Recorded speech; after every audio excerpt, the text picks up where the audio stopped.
So good afternoon, everyone. Thank you for coming to the Austin Village Library today for what should be an exciting talk on the Sea Witch, the haunting of the USS Salem, presented by DeCristofano and Sondra Morgan of the Greater Boston Paranormal Associates. Dawn and Sondra have spent nights in the Lizzie Bourdain house, places where the real events behind immensely popular movies like The Conjuring took place, what most people in the paranormal field would call the most haunted house in America, the Tally House in Atchison, Kansas. But more amazing than any of the other accomplishments is their work aboard the USS Salem at the Four River Shipyard. The Salem is considered to be the most actively haunted place in New England, and Dawn will discuss the entities who were still in her crew, the effort to identify them, and relationships forged with those entities. The GBPA are the exclusive paranormal partners of the USS Salem in Quincy, Mass., which many consider to be the most actively haunted location in New England, and hosts of the Greater Paranormal TV. Dawn and Sondra, the hosts of the Observation from the Road Less Traveled podcast. Without further ado, I will hand it off. Without further ado.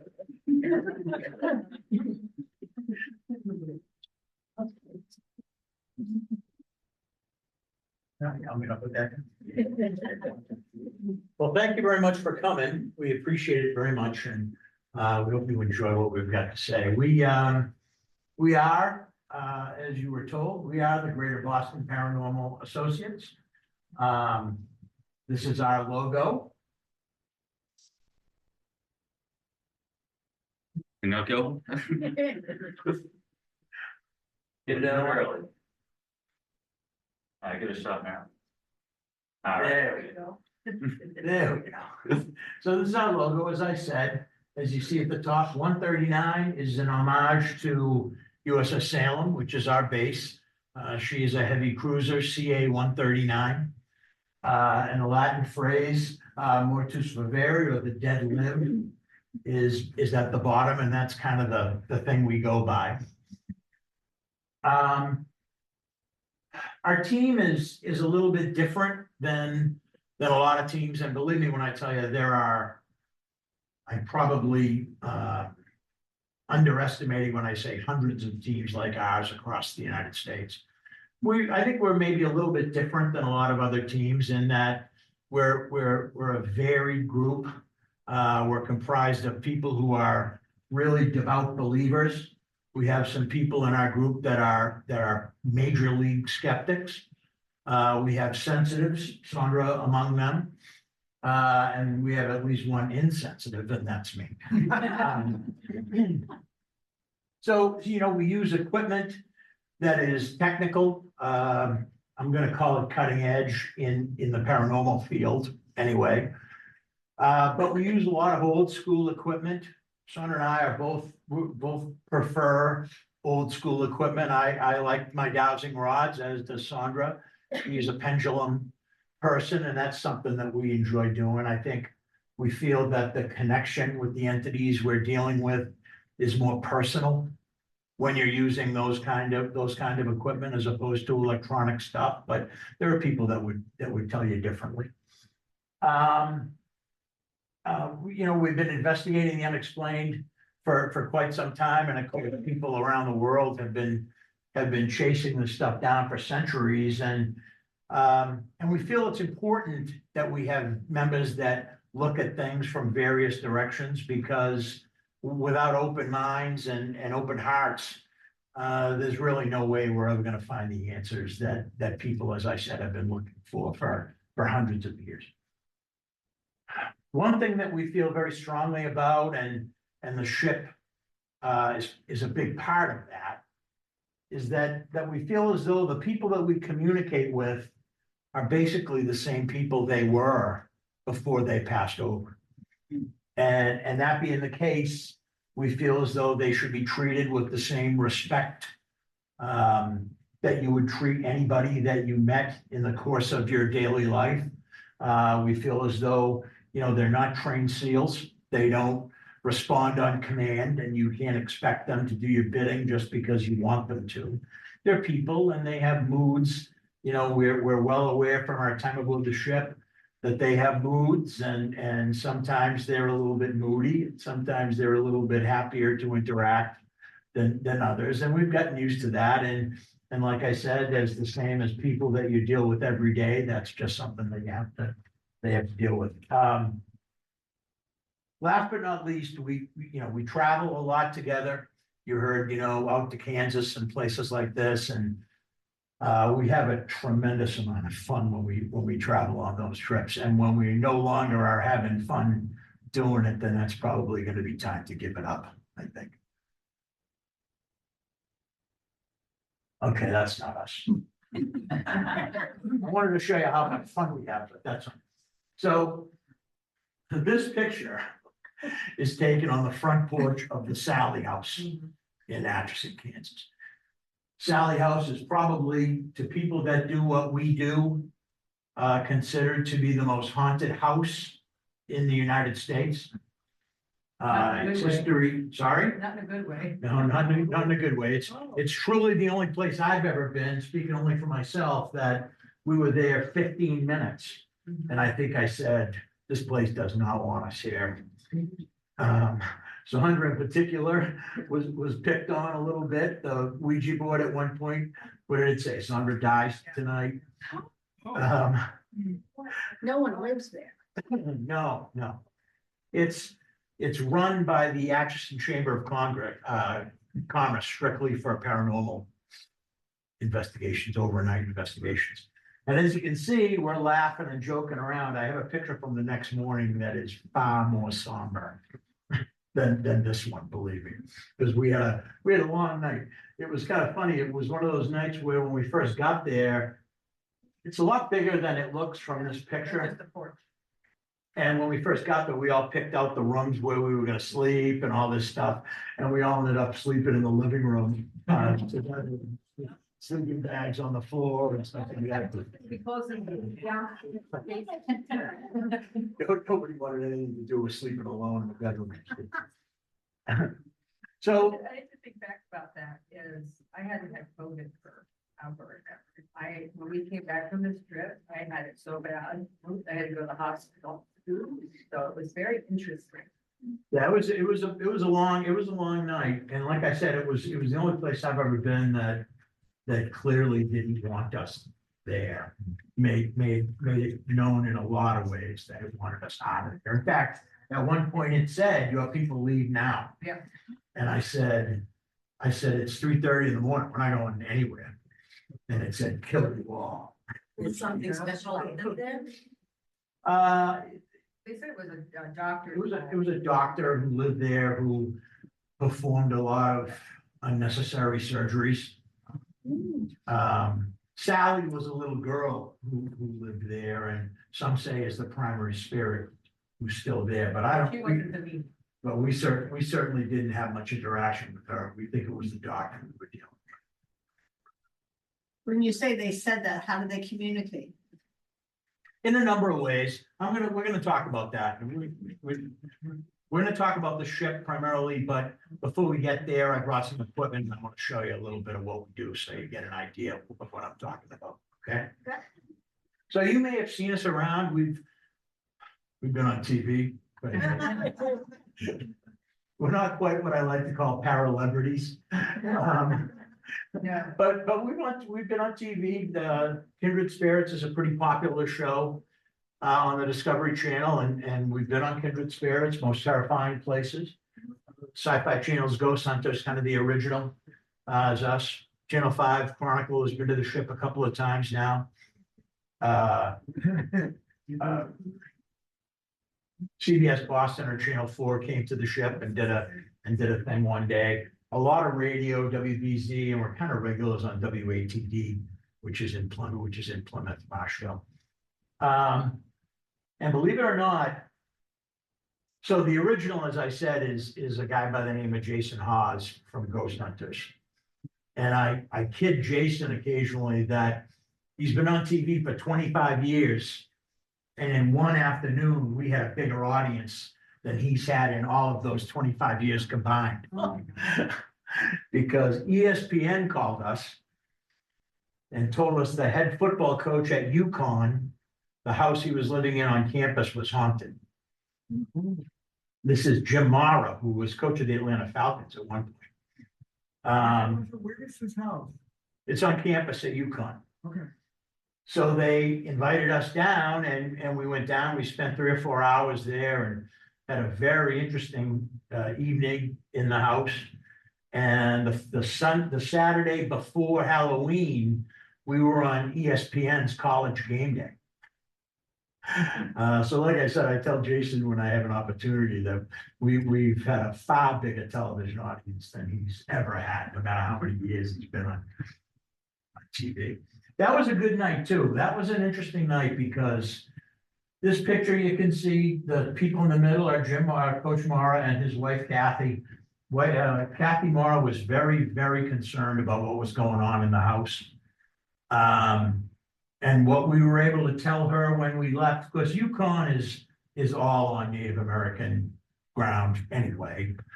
What we were able to tell her when we left was that the spirits we communicated with while we were there felt like it was a loving house. And as far as they were concerned, they were perfectly happy. And as long as the living residents were happy as well, then all was cool. So they felt much better when we left, and that's always the best result. So we're going to talk about some equipment. But before we do, a lot of the electronic equipment we deal with deals with measurement of electromagnetic fields. And I know it's kind of boring, but if you were to ask 20 ghost hunters, yeah, but what is an electromagnetic field? You'd get 17 answers and 18 of them would be wrong.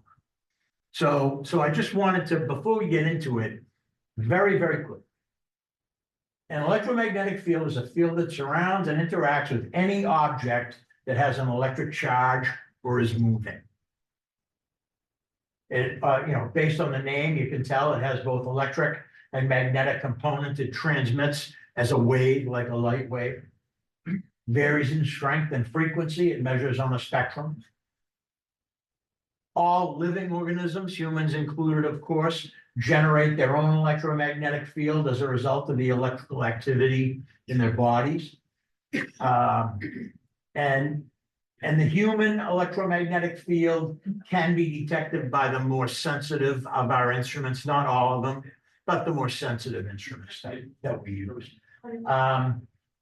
They can be produced by transmission and distribution equipment, standard electrical stuff, which is why when we go to a location where we've never been, one of the first things we do is we take electromagnetic field detectors, and I don't mean the toys that we use when we're investigating. I'm talking about the kind of thing an electrician would carry around in his toolbox. And we go around the location and we check the electromagnetic fields around the location so that later on, when we're there at night and investigating, we don't get all excited only to find out that there's a fuse box in the closet. And we call that background EMF. We do the same thing with temperature at the same time. Temperature variations are important to what we do. So we do the same thing with temperature. We take background. Sorry? Can you tell right away the difference, like the electrical current, if you find just a fuse box? Can you tell right away? Yeah, that it's just a fuse box when you see when you're. Well, I mean, you can tell that your equipment jumps and tells you that there's something there. And if it's a fuse box, then obviously that doesn't mean there's not an entity there.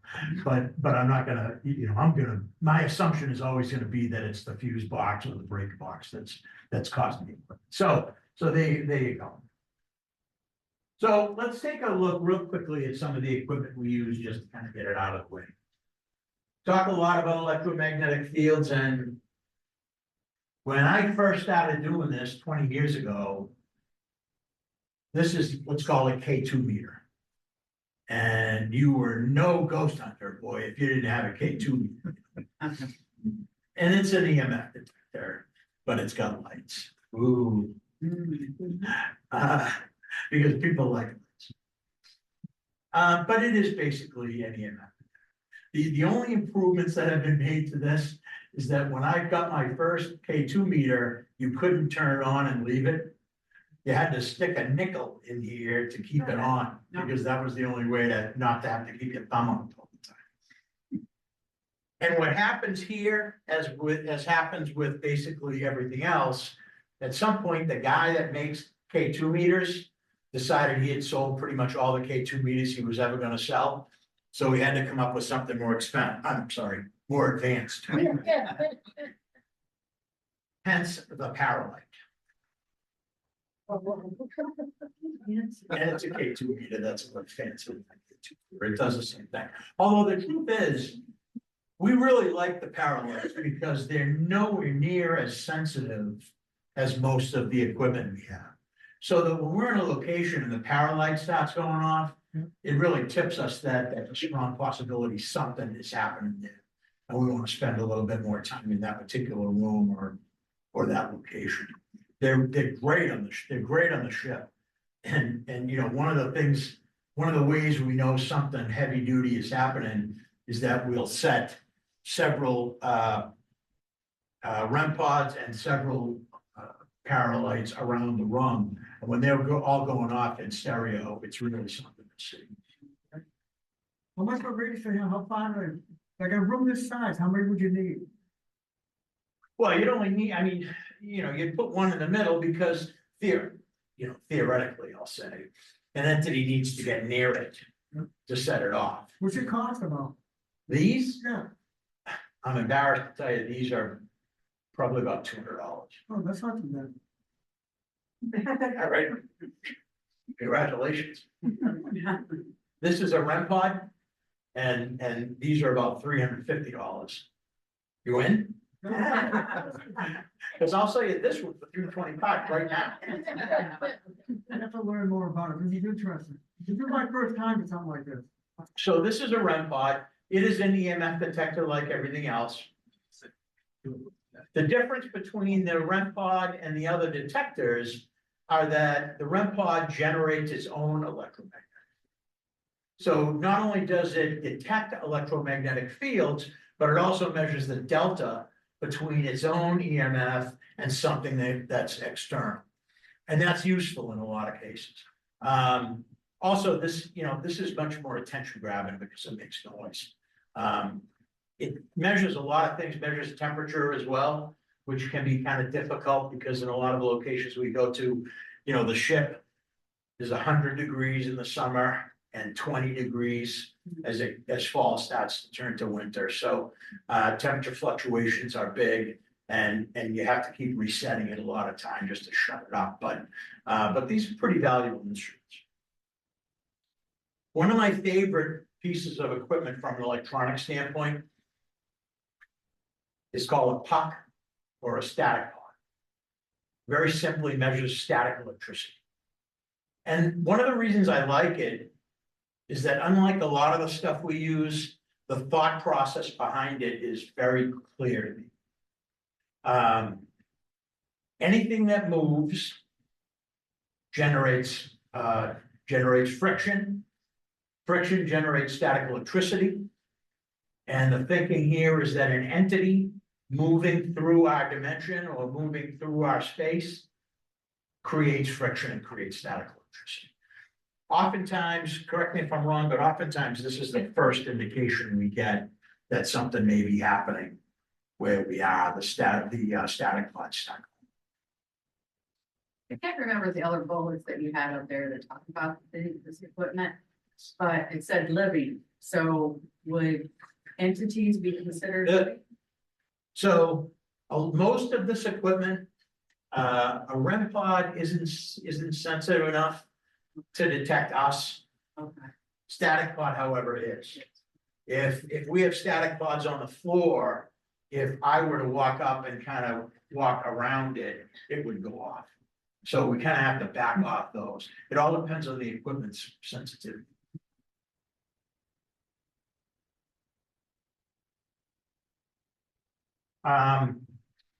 One of the theories that people have, I'm not sure I buy it, is that an entity, in order to manifest itself, primarily from an audio standpoint, much like an artist, it needs a palette.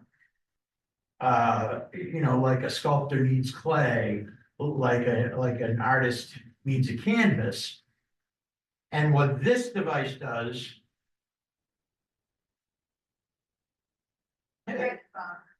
Without my glasses, I wasn't sure I could turn it on.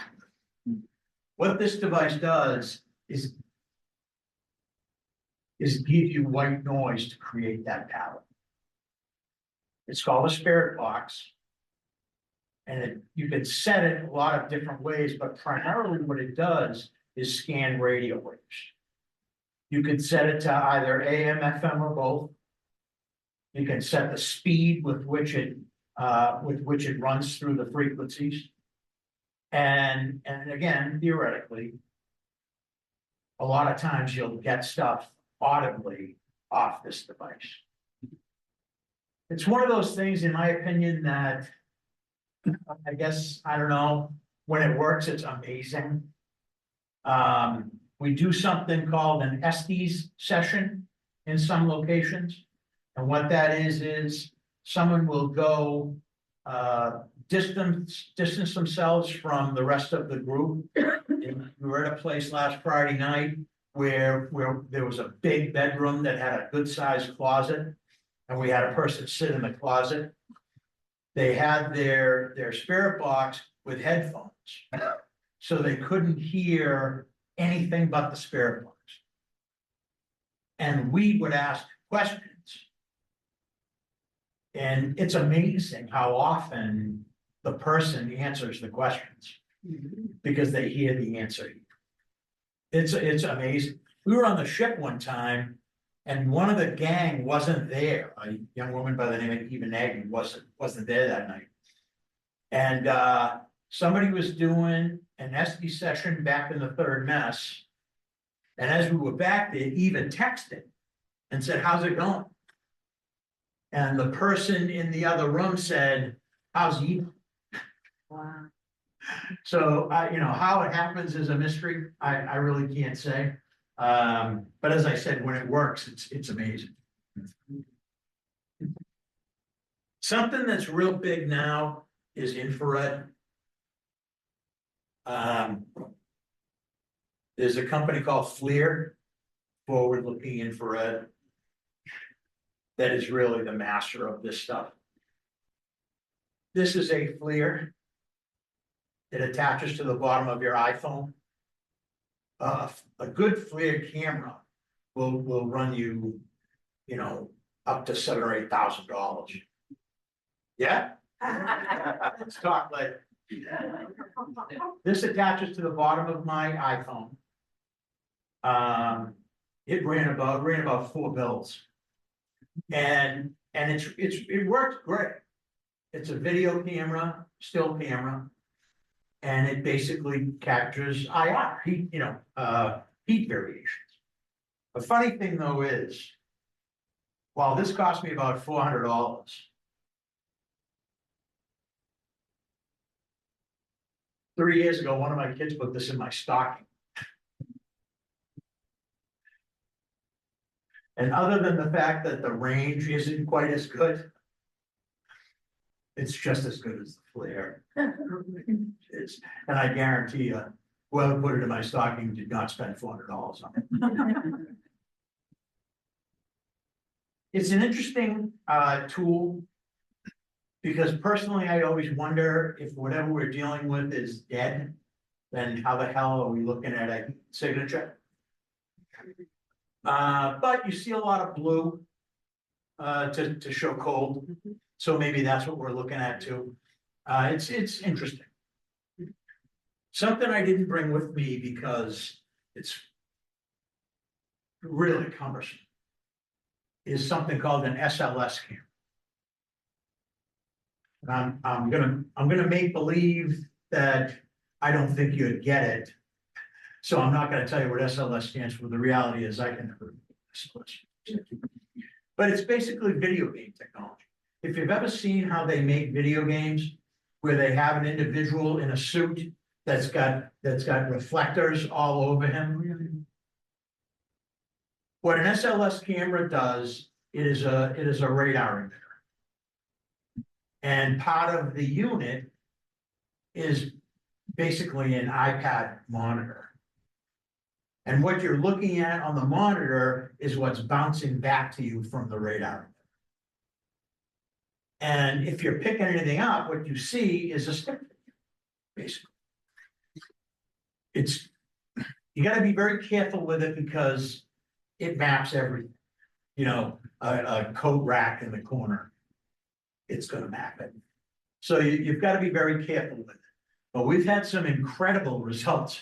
I was not a believer. When I first saw it, I thought it was kind of a joke.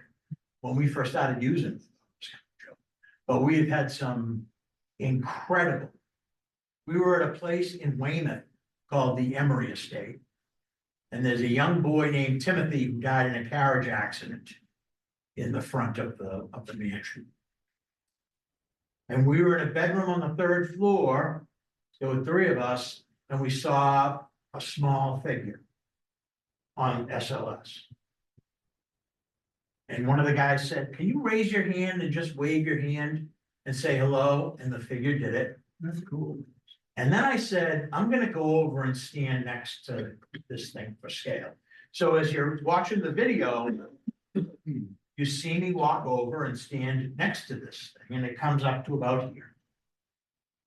And as we're kind of standing there, I said, "You probably don't know this, but my little boy's name is Timothy." And the guys looking at the camera, one of them said, oh my God. And when you look at the video, this little boy, I'm gonna say, kind of sidled up to me and tucked himself under my, I mean, it's unbelievable video. And then I was standing kind of like this, and the guy said, "Hey, raise your arm, raise your left arm." And I said, I can't. And he said, "What do you mean?" And I said, "It's really heavy." And sure enough, this little boy is hanging on my arm in the video. I mean, it's incredible video. So I'm a believer now, sure as hell. And it's a great tool. We use it everywhere we go. And a lot of times that's pretty much all we get at some locations is SLS video. So Sondra's we're gonna move on. Oh, you know what? There is. That's the one that's fine. Oh, is it? Of all the stuff we use. Anybody have a cat? This is a cat ball. You put it on the floor, and the cat hits it, and it lights up, and the cat goes nuts and all that stuff. Of all the stuff we use, I gotta be honest and tell you that I get the biggest kick out of these things than anything else when it goes on. We have some video of these on the ship.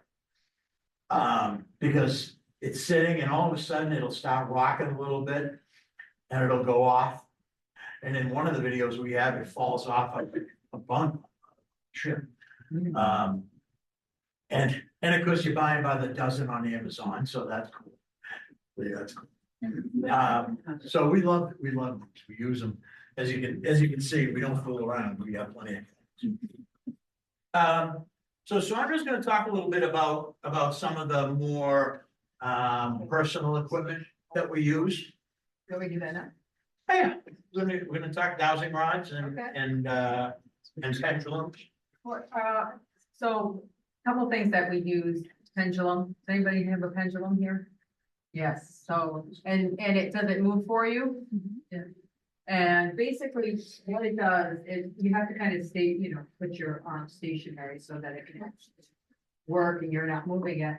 And then it'll just, actually, for myself, it just starts going. And I'll say, okay, can you go a little higher? And I'll say something like, oh, can you circle? Can you circle it?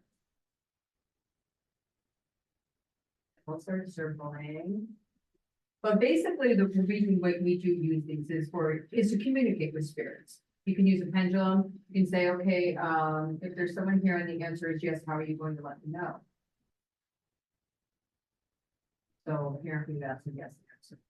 If it was a no answer, how would you let me know?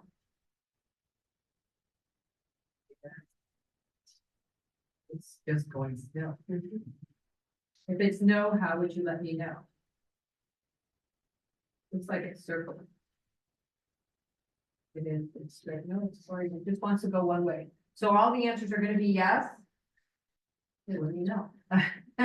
So that's one way to do it. Then we have our dowsing rods, and honestly, you know, I've been using dowsing rods, well, since Don bought me a pair. And I'm not, are you familiar with dowsing rods at all? Now, I bought her a pair because I have dowsing rods And he won't let me use it. and I have a pendulum. They're in a wooden case. And I have no problem saying to you all right now that no one has ever used my dowsing rods but me. Which is fine, I mean. I think it's an energy thing, Yeah, and I think that those dowsing rods are my energy and nobody's ever used them but me. If anybody could use them, it would be you, but. well, and the thing about the dowsing rod is this is in a sheet, you know, so it's like a sleeve, so you can't manipulate this, right? And if you try to do it with your thumb, it's like impossible.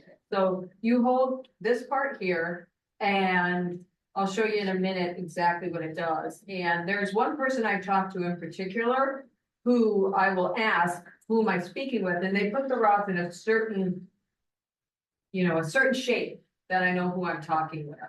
Dowsing rods, I had to do a little history on it. Obviously, they've been around for years and years and years. You know, people used them to find water and minerals back, 15th century Germany.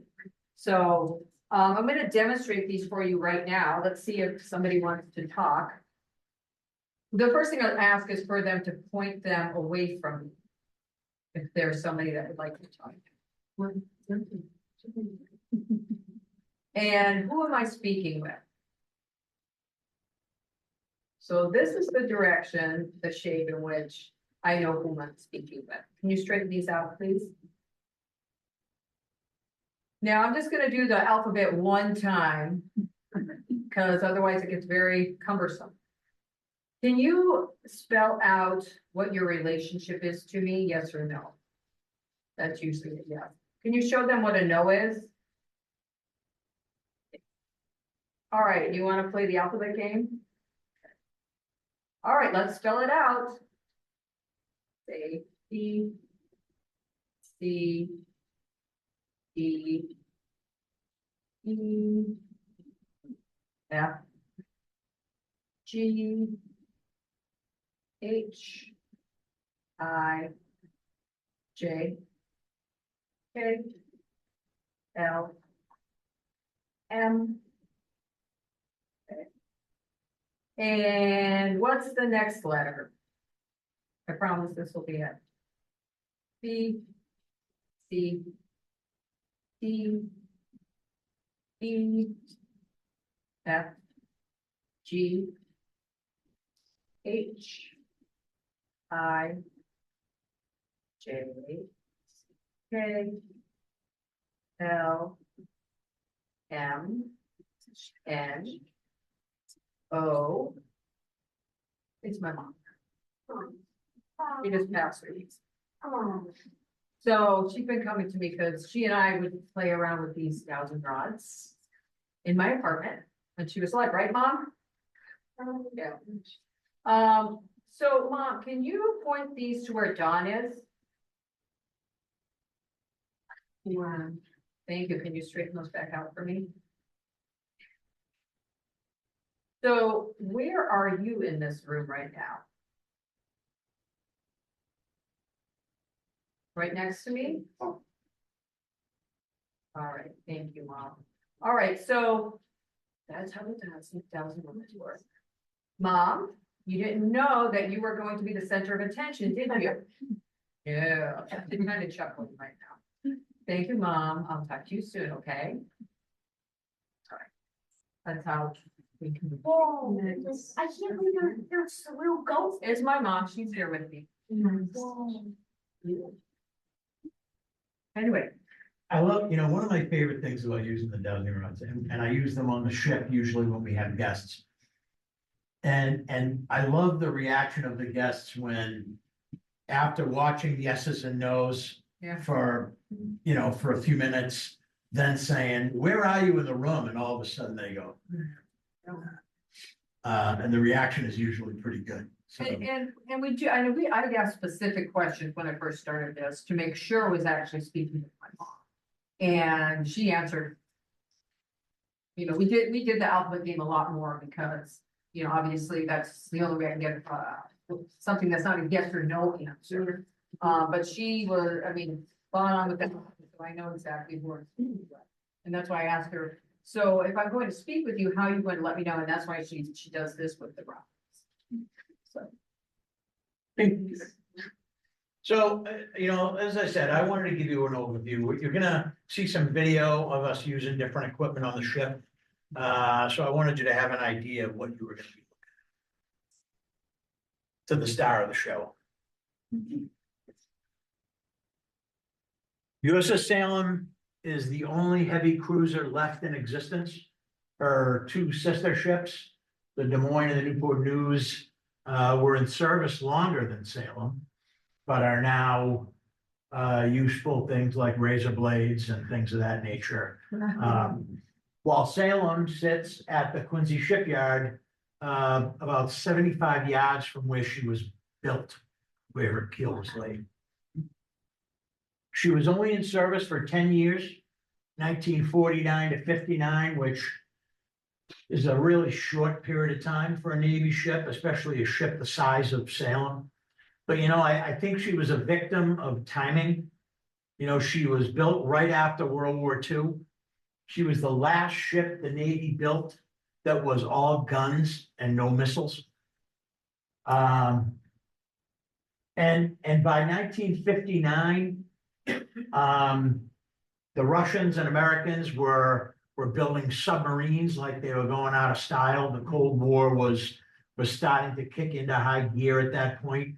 And Salem just wasn't built for that kind of war.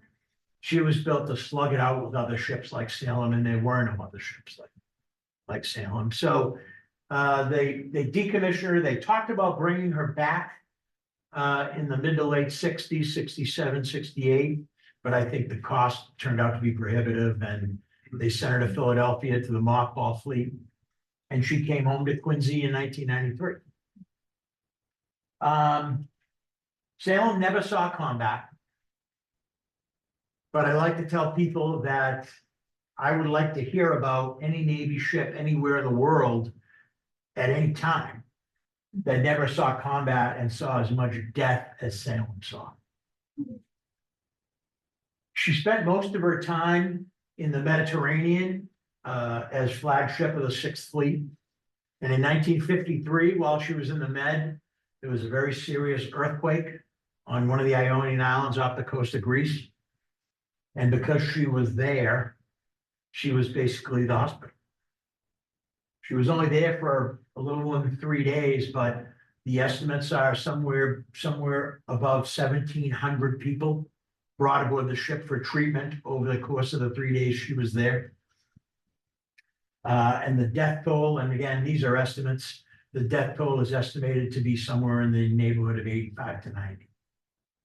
These are men, women, children, and some animals, actually.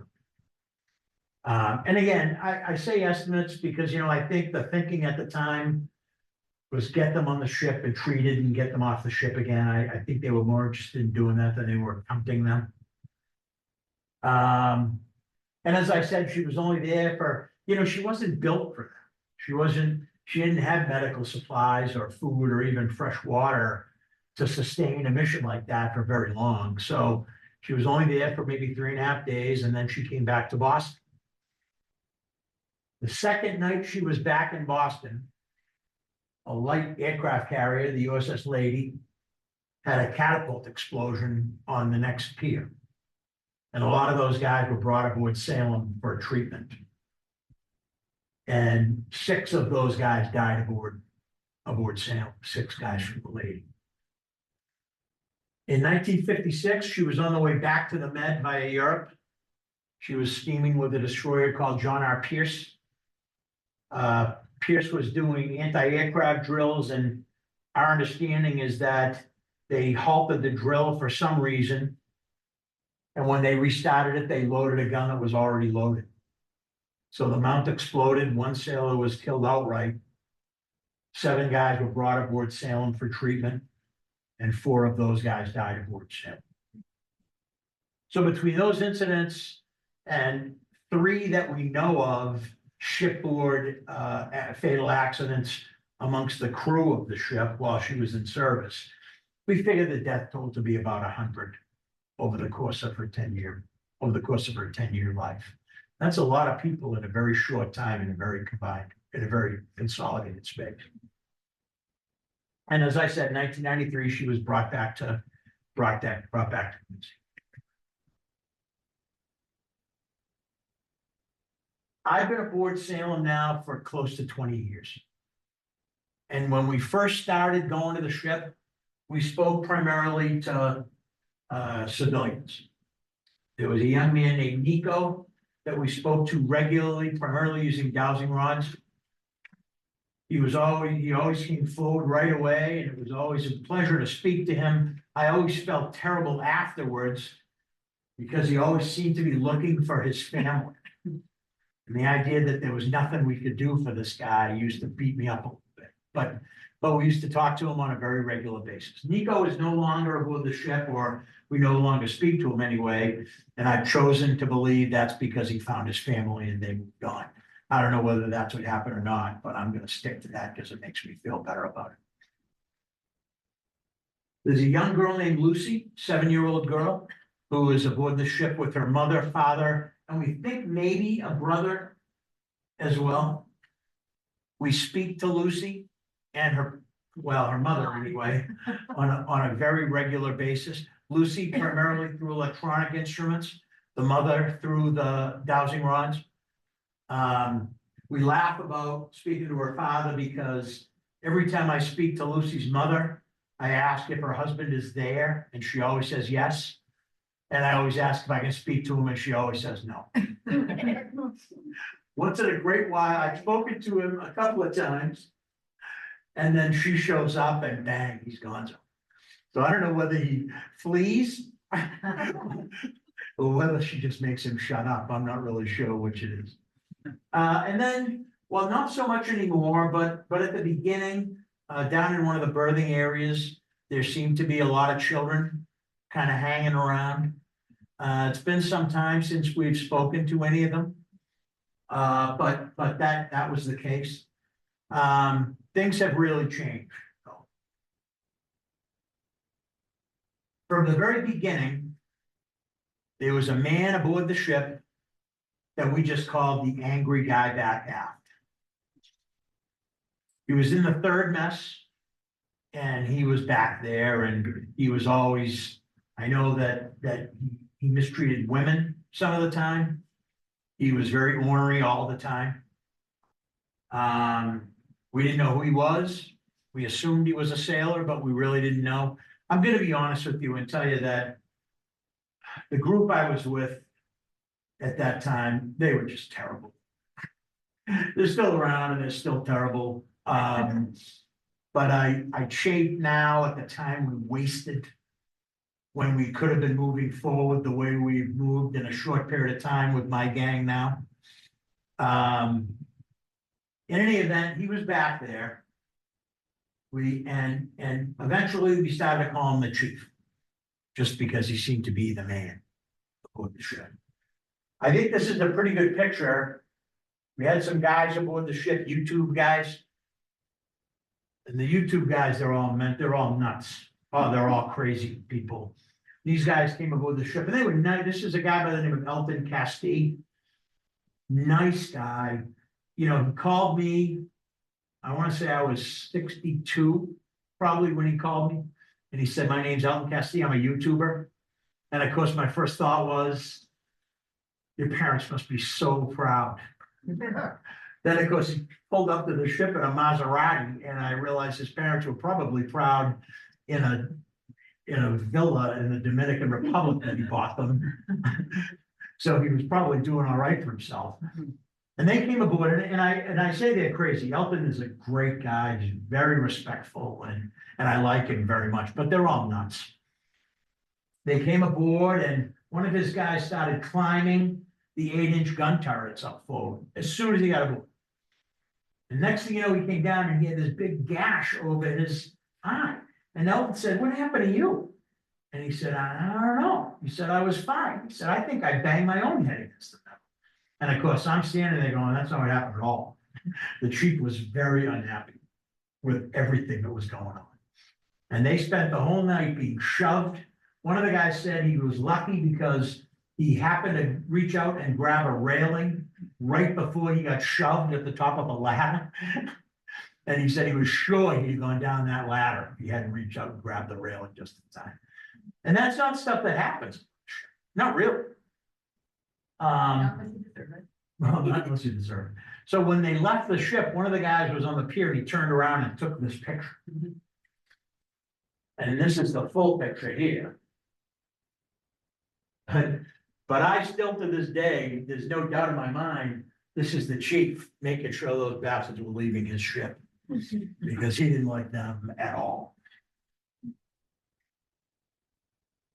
So we were moving along and we were, because our group is so much better than the groups that had been there previously. And I say better, I mean, we're a little bit more thorough. I think we just care more. One of the guys in our gang is ex-Navy like myself. And at some point, this is Lou Calcagni. He's one of our crew. And the guy on the other side of the picture, I'm not gonna say his name, but call him Laz. He's a guy that Lou served with for many, many years in the Nav. Laz was a guy who, he was divorced. He had a daughter who was everything to him. He lost his daughter to cancer. And just a few weeks later, he took his own life. And that night, Laz came to the ship and said goodbye to Lou. And let me tell you, it was gut-wrenching. I mean, it was unbelievable. And Laz is still aboard ship. And then, just a couple of weeks after that, this is yours truly. This is a guy by the name of Jim Duffy. He was a cook in the Navy who I served with for many, many years. This is Duff and I at one of the 1,000 parties he had at his apartment. Shortly after Laz died, I was on Facebook and I saw that Duff was in the hospital. And I called his wife and I said, Patty, what the hell? He just got out of the hospital. Patty said, yeah, I think probably just a couple of days now. And I said, what? And I'll never forget, threw a bunch of stuff in the car and I drove down to Philadelphia and I spent 2 wonderful days with him and his wife at University of Pennsylvania Medical Center. It was the best thing I ever did. Got back home on Friday. Saturday, we were on the ship and I was standing with Lou when my phone rang and it said Patty Duffy. And I said, oh. Well, that night, Duff came to the ship and said goodbye. Duff and Laz are still on the ship.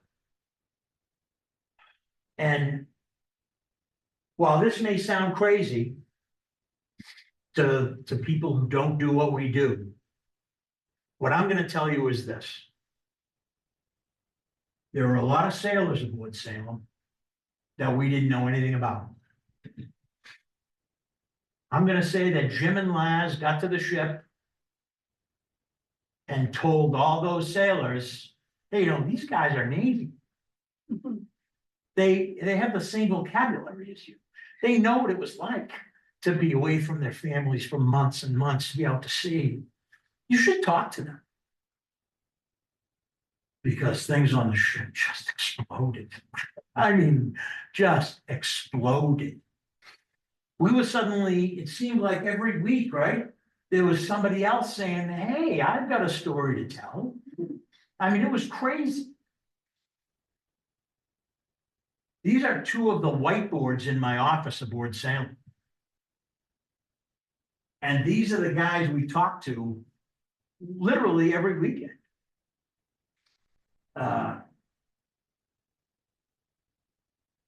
Frank O'Brien is a guy who was in the hospital for for a long time, and he's now all over the ship, and I'm gonna get into that in a few minutes. But yeah, these are guys, and when you see verified, that means we know who we're talking to. We have pictures of them. We know they were on the ship. And we've, through questions and answers, we've verified that these are the guys we're talking to. We've spoken to Frank about his family, about his kids, one of whom is in Oregon, and we've spoken to her a number of times. About his ex-wife and all this other stuff. These are people that we talk to all the time. Notes everywhere. I mean, we don't have room. The office doesn't have enough wall space for all the whiteboards. So there's writing all over the damn walls and everywhere else. But you see that every time we come across stuff, we take notes and we try to remember, so that next time we're in the area, we can try to move a little bit forward and try to learn a little bit more about the people we're dealing with. As I said at the get-go, there are hundreds of groups like ours all over the country, but I'm gonna tell you right now, I don't believe there's anybody who's doing the work we're doing. I don't believe it. I'd like to see it if that's the case.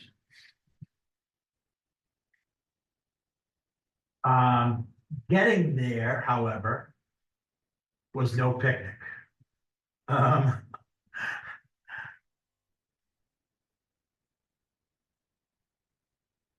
Initially, it was standard paranormal investigation stuff, right? You see some REM pods, a paralight and a REM pod and a passageway.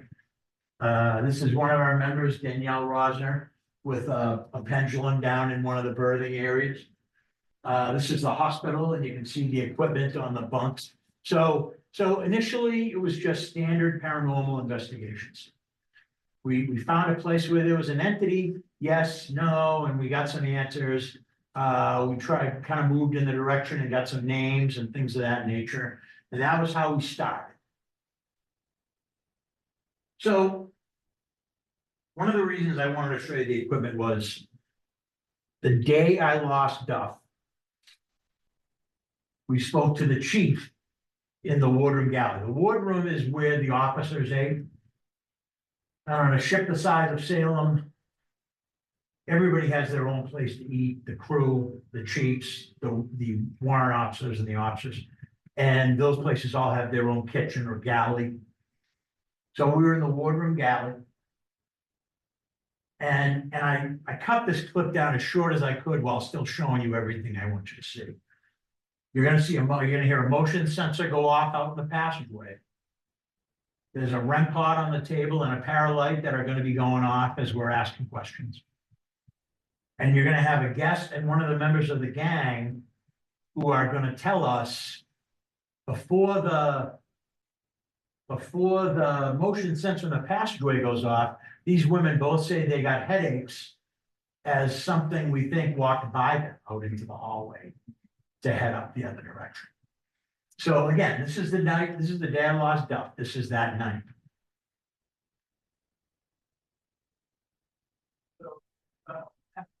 Can you hear it?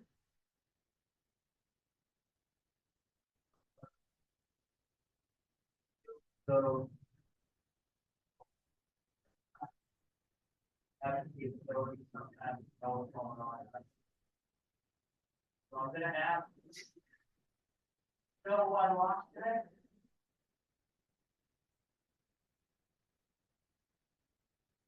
The response on the equipment is a yes.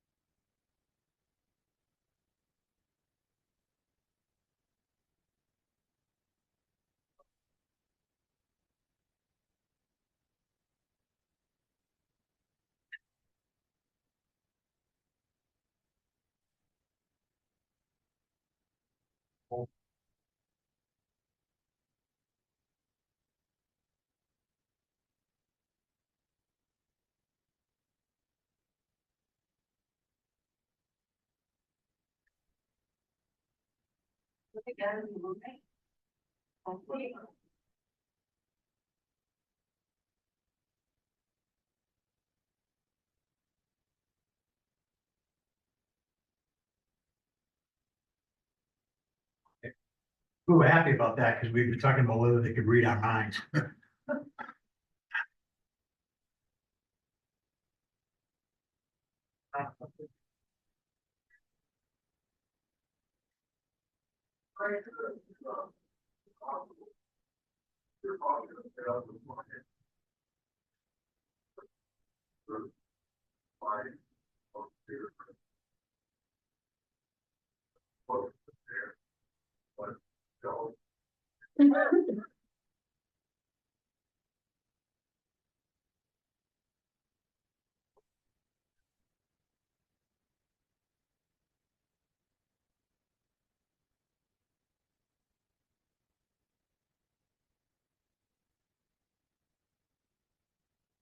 Your relationship with this other entity. It's kind of lead each other along.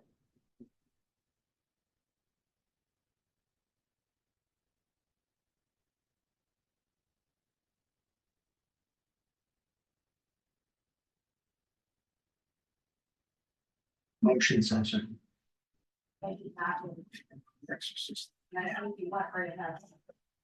Yep.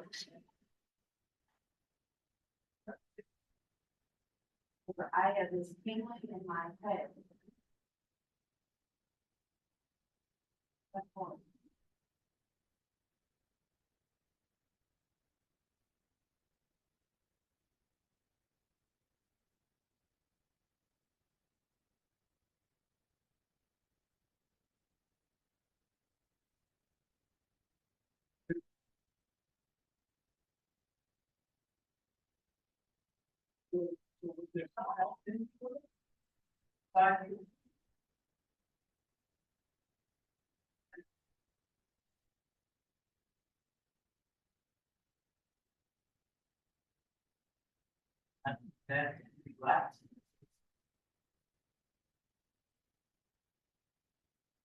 All right. So as you can see, these are the kinds of conversations we have. In that case, there was somebody, we had been talking to Lucy earlier. One of the things I love about that video is the nonchalant way that Lou's talking to a ghost and says to him, earlier we were talking to this other ghost.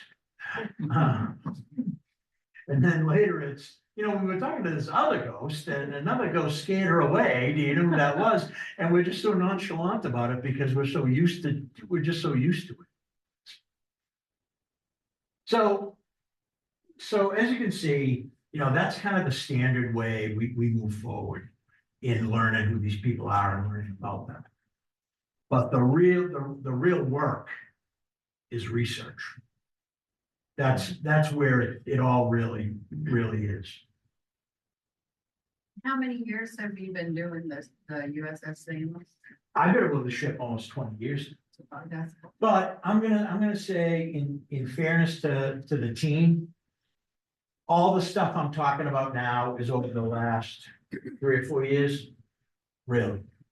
I mean, we knew the chief, I've known the chief almost since the day I came aboard. We found out his name about 3 years ago. And it was, again, it was when we really started digging and really started doing the work. So we knew the chief was a cook, but that's really all we knew. And somehow, some way we knew he was a chief.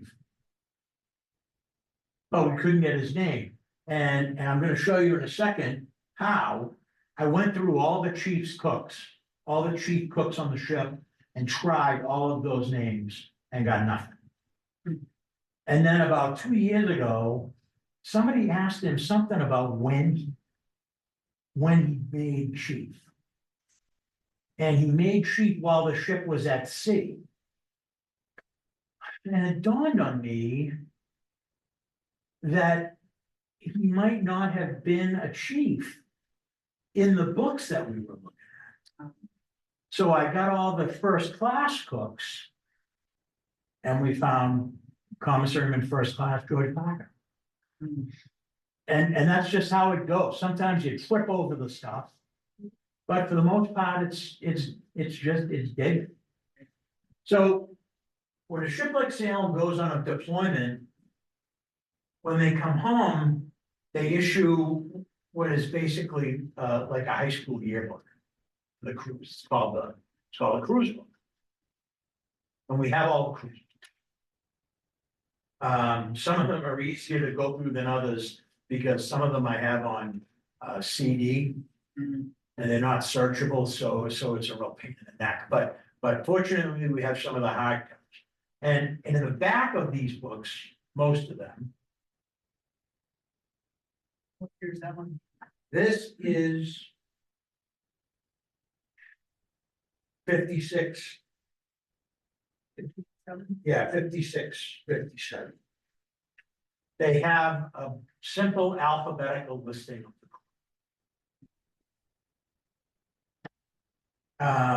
But they also have pictures of the ship's divisions. And the guys, That are on there. yeah, the guys that were aboard the ship. So using these as our primary tool. But a lot of other stuff, newspapers.com is a really great resource. Especially for things like the accidents aboard the ship. Or the thing with the Pierce, there were newspaper articles and stuff like that we could fall back on. But here you see, I talked about Frank O'Brien. This is one of the crew lists that I was able to dig up from the ship's archives. And here you see Frank O'Brien, MM3, aboard the ship, 55 and 56. That was my division. So here we have, I wrote that we verified that he was aboard the ship in 55 and 56. One of the amazing things about Frank O'Brien is this. He was in the hospital. And so I guess I should tell you. Once we find this and we see that he was a machinist made third class, we go to the hospital. And we say, "Are you here?" And we get a yes. And I remember the day like it was yesterday saying, "I think we know who you are." And everything that we had in there lit up. And I thought, this guy is ecstatic. So I said, "We know your name begins with an F." And he said, "Yes." And I said, "We know your name is Fred." And the disappointment was palpable. But that's what we do. Yeah. So I said, "Okay," I said, "I'm only kidding." And I said, "We know your name is Frank." And everything lit up and we did the same thing with his last name. And then I said, "And we know you're a quartermaster." And obviously he said no, until we got to machinist mate. And that way, I'm gonna say this now and get it out of the way. When I say at this point, we know we're talking to machinist mate third class Frank O'Brien. Anytime you talk to somebody who does what we do and they tell you they know, they're lying to you. Because they don't know anything. But when I say we know, please hear that as I'm really confident that we've done the kind of due diligence that it takes to have a pretty firm understanding of this being the truth. Do we know? Well, how the hell do you know? But we've done the work, and I'm willing to say that that's the case. So anyway, the great thing about Frank O'Brien is he's in the hospital. He's there all the time, and he's standing by a certain rack, a certain bunk all the time. There was a guy in that rack. There was a gunner's mate named Ralph Millot, third class gunner's mate from the John R. Pierce, who had been brought over after the explosion on the Pierce. Why was Frank O'Brien standing there next to Ralph Millot's rack? No idea. Finally, through newspapers.com, I found Ralph Millot's obituary. And looking at his obituary, I discovered that he and Frank O'Brien graduated from high school together in Wilmington, North Carolina. So Frank O'Brien was aboard Salem, and when his friend from high school was hurt on the Pierce and brought aboard for treatment. Frank went right to the hospital and stood there right with him. Ralph Millard is gone. Whether he's crossed over or what happened to him, we're really not sure. But the good thing about that is that Frank O'Brien's all over the ship now. We talked to him back in the third mess. We talked to him in the wardroom. We talked to him in the office. So he's all over the place. But that's the kind of research I'm talking about. And that's the way we get to where we're, where we want to be. Are you curious how we come up with their names? Yes, How did you even get started with all this? There we go. Right, go ahead. Oh, no. Well, a lot of times it's through trial and error. We'll ask, what years they were there, what their, their. Yeah, right. Yeah, was, and then they would go and look in.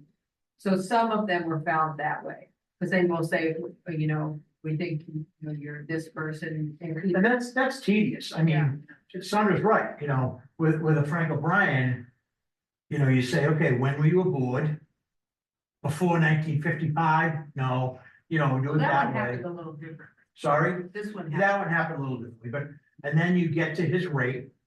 So now you're dealing with a third-class machinist mate who was aboard this time. Now you go to the books. There's a lot of them, boy. But you go through them and you get the names and you go back in and you start asking the names. And How then many men are in the crew? Depending on, so normally 1,600, when she was the flagship, the admiral brought about 100 guys with him, believe it or not. So when she was the flagship, there were about 1,700 guys. So that's about an 800-foot ship. 709, I believe, 716. Because the Massachusetts is 709, and she's longer than the Massachusetts. She's not as wide. Yeah. And then how, the other ways are, we have certain psychics on board who would come up with names, maybe not always the full name, but either a first name or a last name. And then we would dig into it a little further. Again, at least this time we have a little bit more. We have like a first or last name, and then go to the books. Sondra wanted to bring that up because she wanted to brag about the fact. No, I wasn't even gonna say it. That she was one of the ones that got O'Brien's. They got O'Brien. I wasn't gonna even bring that up. You brought it up. But so that's how we do it. How do you start it with? How did we even know you had this ability to do this? Someone Trial and error. Ability to, Become a ghost hunter. communicate. Okay, how did it even? you know what, depending on who you ask, Sondra's a sensitive. Me, I just don't scare easy. I mean, that's it. And it can You know what I mean? when the lights are out, kind of scary. That's it. I don't have there's no talent involved. There's just, I'm not afraid to go into a dark room and sit by myself. That's really all there is. That's really all there is. I have a question. I'll say this. And I can't speak for Blondie, but I'm different than a lot of ghost hunters.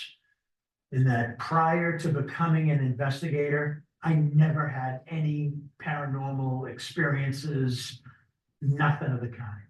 When I was a kid, my friends were reading Robert Louis Stevenson's Kidnapped. I was reading Hans Holzer's Ghost Hunter.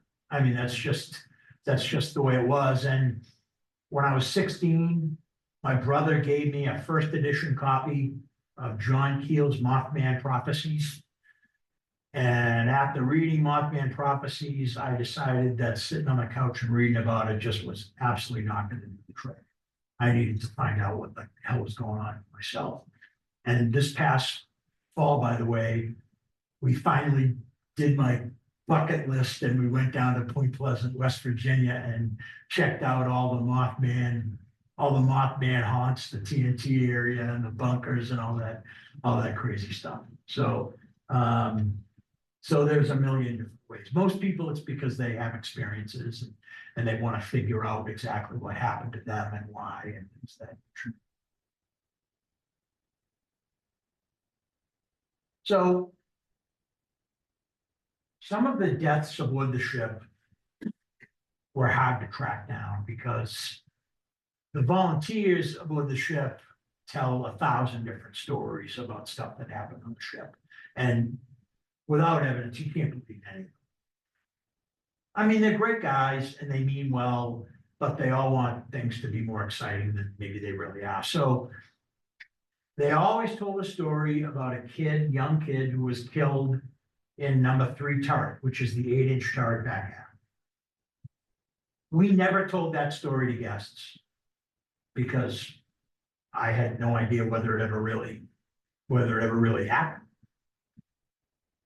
Then a few years ago, 3 or 4 years ago, a woman whose dad served aboard the ship donated a bunch of letters that her father wrote home. And we scanned and read every single one of those damn letters. You thought it was an arduous task. And sure enough, we found this.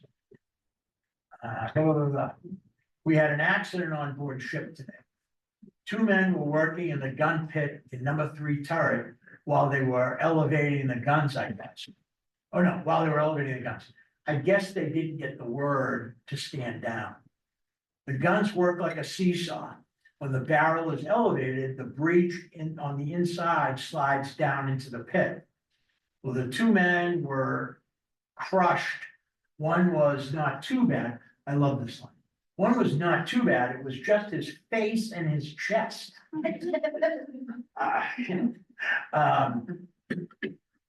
But the other one required 18 pints of blood.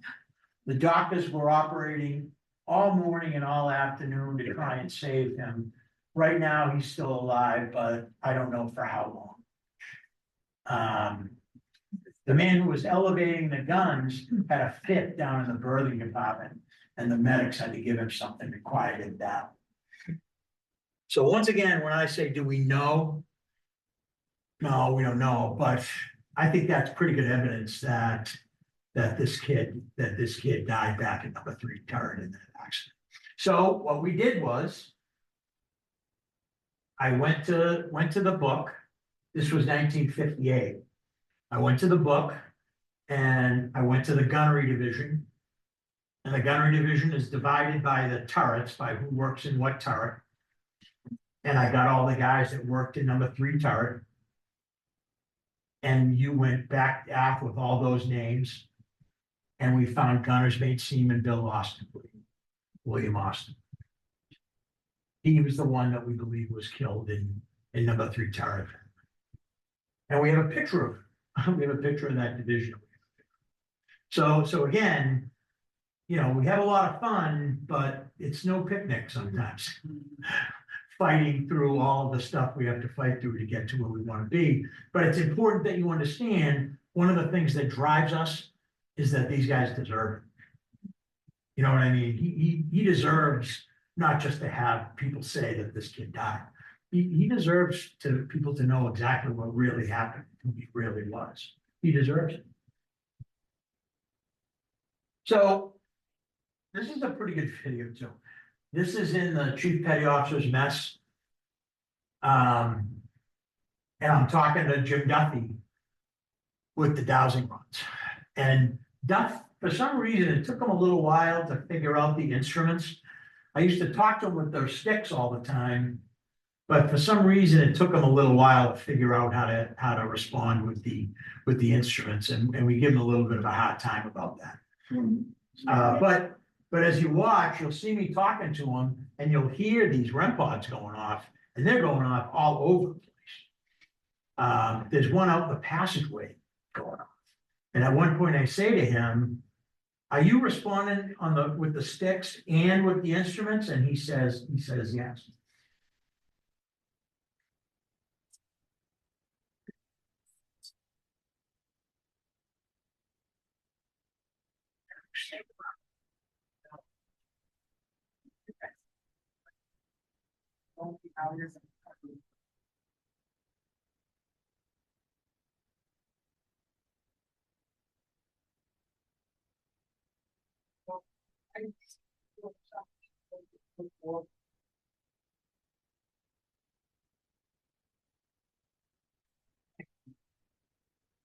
Are you setting off the instruments as well as speaking to me this question?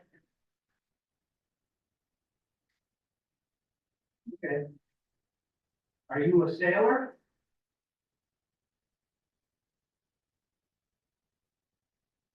Are you a sailor from USS Salem?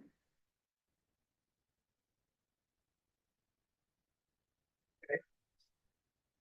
Are you a sailor from John R. Pierce?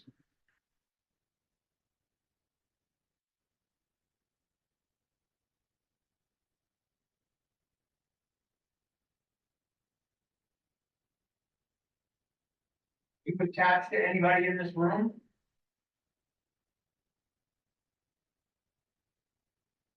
Are you still learning how to use the instruments? You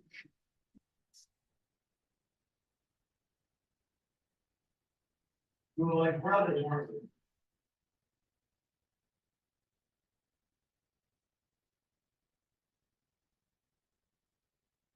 you? Name is Jim Duffy, is it not?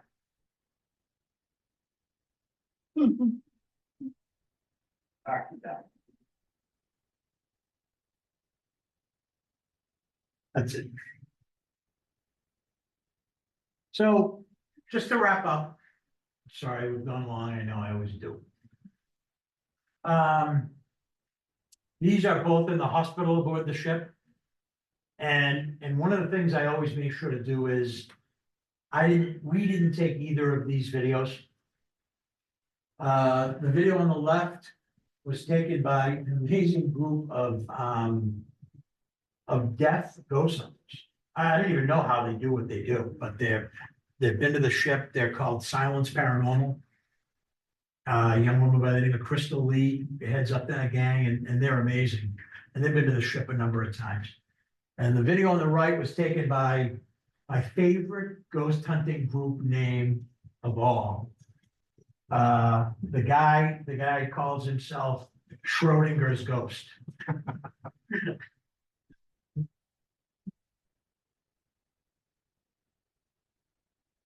You see the cat ball on the top bunk.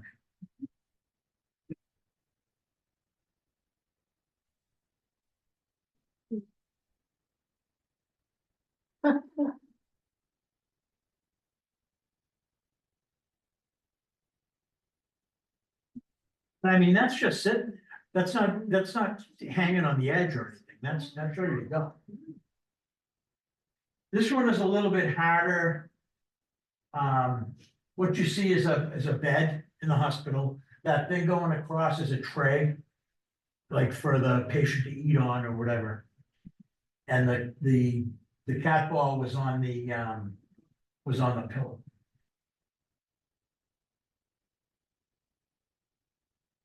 Oh, yeah. So these are entities that are moving the balls. Absolutely.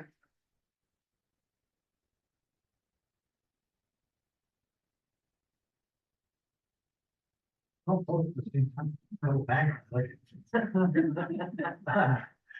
Sometimes, obviously, sometimes we're not taking video, sometimes it's audio. These are both our audios. The one on the left is what I call the old standby. Pretty much every ghost hunting group has something like this. Like us investigating your ship? Yeah, no. Little bitty, yeah. Oh, this is the surgical area. I love this one to see if you hear what she says. Very cool. Did you hear it? So, I heard something, but How'd you get this? so here's the thing. We were standing outside that's the ship's surgery. Actually, that's not the surgery, but we were standing outside the surgery and you can't get into the surgery. There's a piece of plexiglass bolted to the door.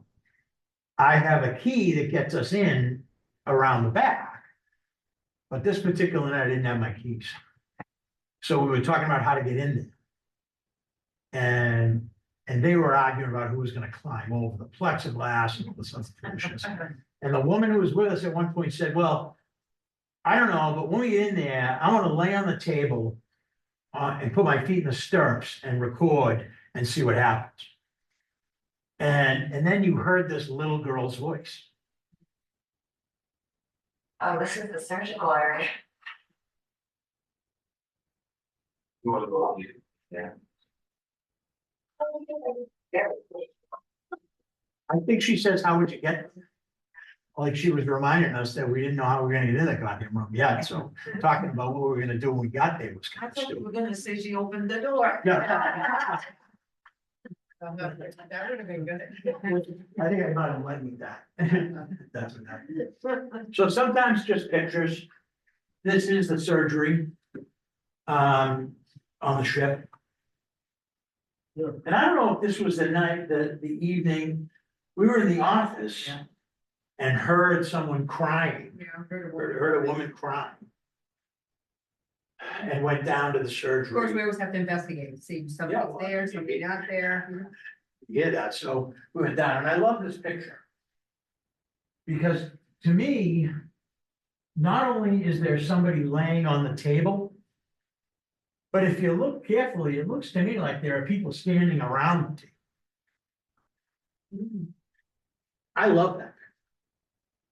And then this is a little bit simpler. So this is one of the guests leaving the ship.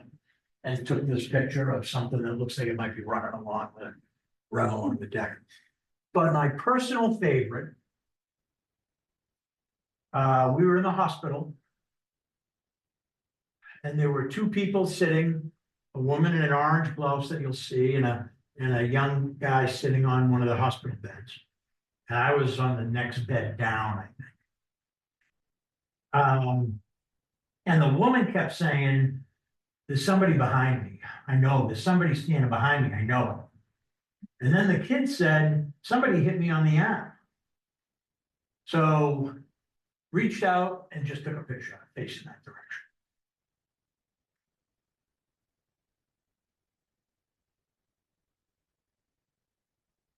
There's the woman in orange. There's the kid on the bed. There's nobody there. There are only two people in that picture. I know this, I was there. That guy is not there. And I love this picture too, because if you look at it, it's so solid. What you see behind him is a water bottle. And he's blocking it out, like his shoulder is blocking it out. It looks to me like a sailor in a watch cap. To me. But I mean, you can see his facial features. It's unbelievable. And was it an ordinary camera? Yeah, I was a digital camera. I was my phone, actually. Okay. And these all, we'll give you, we have cards that have our social media stuff on the back. And if you go to USS Salem Paranormal Experience on Facebook, all these pictures are there, all these pictures. So last but not least, about 2 years ago, a woman named Andrea Perrin was aboard the ship. Now, Andrea Perrin, for those of you who are familiar with the Conjuring House, the movie, the Conjuring movies, Andrea was one of the daughters who lived in that house. The events in the first movie were the Perrin family. And Andrea, I think, was the next to oldest daughter. So she lived through all that stuff. She's a wonderful woman. Whoever invented the term out there was talking about Andrea.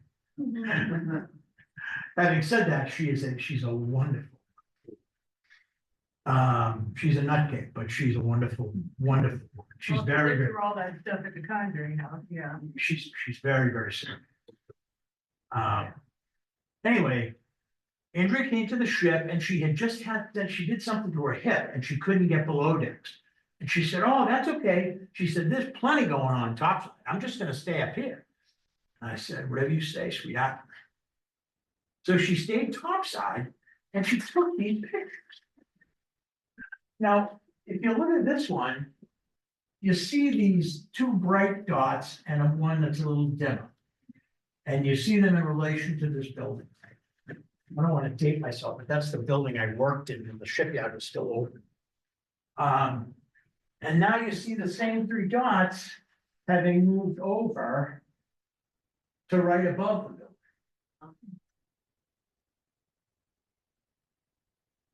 Now you see the same three dots kind of going up a little bit. And now they're on the way out of frame. I said to Andrea, what the hell? She said, haven't you ever seen this stuff? It happens like every night. I've never seen it since, but I thought those were pretty cool. And last Halloween, we have a big Halloween event. We don't do the haunted house thing anymore. That was a catastrophe. But we have a Halloween event that's basically an investigation in costume. We have somebody that comes and does gallery readings and stuff like that. Last year, we had a guy that was gonna do a sky watch. And he ended up bailing at the last minute. But we're gonna do that movie for this summer, we're gonna do it. We're gonna have a sky watch aboard the ship and see if we can get the same kind of stuff. So I ran long, I apologize, that's really all I've got for you. Thank